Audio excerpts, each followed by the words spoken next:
There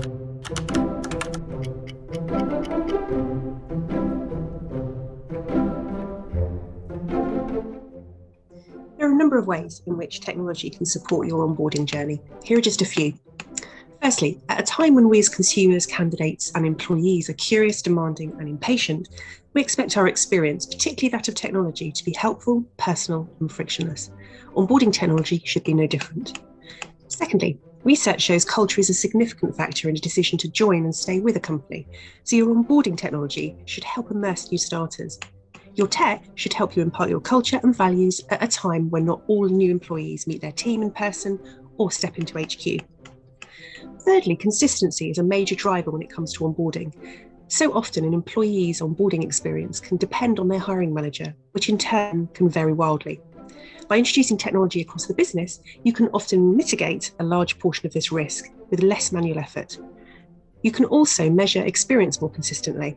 Such measures could be Net Promoter Score, pulse checks, engagement in content, and then long-term time to productivity and attrition rates. And fourthly, onboarding technology needs to be flexible and customizable. Cohorts of new employees need different onboarding journeys, and changes are constant. So being able to update the onboarding process is key.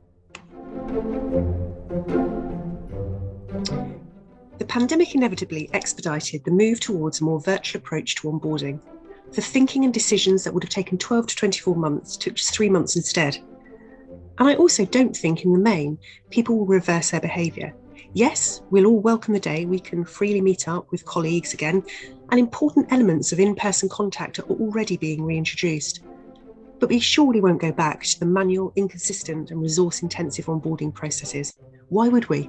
That's like going back to queuing in a bank when you've experienced frictionless online banking from your smartphone for 18 months. After all, candidates and employers are in all other aspects of their lives consumers with consumer-grade expectations. And that's only ever going to drive demand for technology that can deliver against those expectations, including in the onboarding space. In fact, new research from LinkedIn showed that 81% of talent leaders say virtual recruiting will continue post-COVID, while a further 70% said it will become the new standard in talent acquisition. I'm in no doubt onboarding will be following the same pattern. The HR technology landscape can be a complex one. So here's a simple set of questions you can ask yourself when exploring the market. Firstly, does the technology provide value to the new employee? Is the tech helpful, personal, and frictionless? How are you planning to measure that? And can it integrate with your current technology, for example, your ATS? Secondly, what's the value to the business?